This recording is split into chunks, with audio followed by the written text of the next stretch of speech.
सिंहदरबारमा बालेन शैलीको धक्का, 3 मन्त्रीको एक्सन, प्रविधि र दीर्घकालीन भिजन।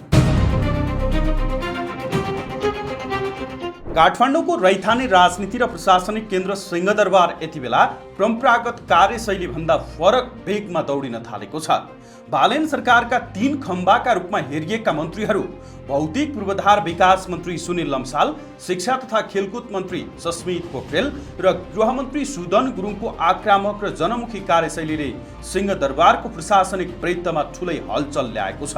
पुराना र झन्झटिला परिपाटीलाई चुनौती दिँदै यी 3 जना मन्त्रीहरू आफ्नो मन्त्रालय मार्फत आम नागरिकको अनुभूत गर्न सक्ने गरी नतिजा निकाल्ने होडबाजीमा छन्। संसदमा बजेटमाथि उठेका प्रश्नहरूको जवाफ दिने क्रममा उनीहरूले प्रस्तुत गरेको कार्ययोजना र दृढताले सरकार गफमा भन्दा बढी काममा केन्द्रित रहेको प्रश्न पारेको छ। भौतिक पूर्वाधार विकास मन्त्री सुनिल लम्सालले यस वर्षको पूर्वाधार बजेट परम्परागत ढाँचा भन्दा फरक र परिणाममुखी बनाइएको दावी गरेका छन्। विगतमा टुक्रे आयोजना र कार्यकर्ता फर्काउने बजेटको संस्कृतिलाई तोड्दै उनले यस वर्ष 10 खर्ब बराबरको विशाल टेन्डर आह्वान गर्न लागि जानकारी दिएका छन्। आगामी 3 वर्षभित्र सम्पन्न गर्ने गरी रणनीतिक योजना सहित बजेट विनियोजन गरिएको हुँदा किताबमा सुरुमा बजेट कम देखिए पनि कामको गति र बजेटको निरन्तरता अर्को वर्ष पनि थपिँदै जाने उनको भनाइ छ। सडक सुरक्षा र पहिचान भएका सबै पहिरोग्रस्त क्षेत्रमा इतिहासमै पहिलो पटक पर्याप्त बजेट छुट्याइएको दावी गर्दै मन्त्री लम्सालले अब बन्ने नयाँ सडकहरू आधुनिक ओभरपास, अन्डरपास र फ्लाइओभर सहितको हुने स्पष्ट पारेका छन्। केही दिन अघि नागढुङ्गा मुगलिन सडक खण्डको अनुगमनका क्रममा काम नगर्ने ठेकेदारको खुट्टा भाँसिदिए हुन्छ भन्ने आफ्नो भनाइबारे संसदमा प्रष्टीकरण दिँदै उनले निर्माण व्यवसायीलाई हतोत्साहित बनाउने आफ्नो मनसाय नरहेको तर काममा ढिलासुस्ती गर्नेलाई छुट नदिने दृढता दोहोर्याएका छन्। सार्वजनिक खरिद ऐनमै सुधार गरेर निर्माण क्षेत्रमा विकृति सुधार्न लागेका मन्त्री लम्सालले अबको 3 वर्षपछि नेपालका कुनै पनि सडकमा खाल्डाखुल्डी नदेखिने र दुर्गम क्षेत्रका सबै ओडा केन्द्रहरूलाई 3 वर्षभित्र ट्र्याक खोली 9 वर्षभित्र कालोपत्र गरिसक्ने 28 अर्ब 50 करोडको बृहत कार्ययोजना सार्वजनिक गरेका छन्। यता शिक्षा क्षेत्रमा व्यापक संरचनात्मक र डिजिटल रूपान्तरणको एजेन्डा सहित शिक्षा तथा खेलकुद मन्त्री सस्मित पोखरेलले सिंहदरबार हल्लाएका छन्।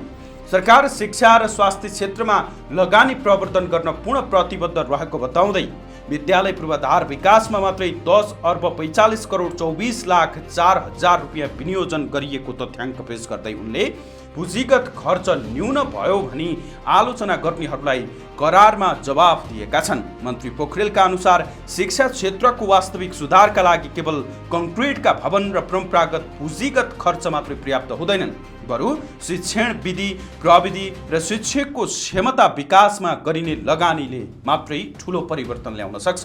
त्यस्तै गृह प्रशासनमा जनमुखी र प्रविधि मैत्री सुधारको नेतृत्व गरिरहेका गृहमन्त्री सुदन गुरुङले आसन्न मनसुनजन्य विपद व्यवस्थापनलाई सरकारले उच्च प्राथमिकतामा राखेको बताएका छन्। औपचारिक निरीक्षण र मन्त्रीको स्वागत सरकार जस्ता तामझामलाई पूर्ण रूपमा निषेध गर्दै मन्त्री गुरुङले यसपटक नागरिकको प्रत्यक्ष सुरक्षा र द्रुत उद्धारका लागि हेलिकप्टर सहित सुरक्षा निकायका सम्पूर्ण स्रोत साधन तैनाथ अवस्थामा राखेको बताएका छन्। मनसुनका बेला राजमार्ग अवरुद्ध हुने समस्यालाई सदाका लागि अन्त्य गर्न गृह मन्त्रालयले भौतिक पूर्वाधार विकास मन्त्रालयसँग मिलेर एउटा विशेष डिजिटल प्रणाली अर्थात् डोजर एप विकास गरेको छ। यो एपले कतै पहिरो जाने बित्तिकै राइड सेयरिङ एप जस्तै गरी सबैभन्दा नजिक रहेको सरकारी वा निजी डोजर र प्राविधिकको लोकेसन ट्र्याक गरी तत्कालै सडक खुलाउन परिचालन गर्नेछ।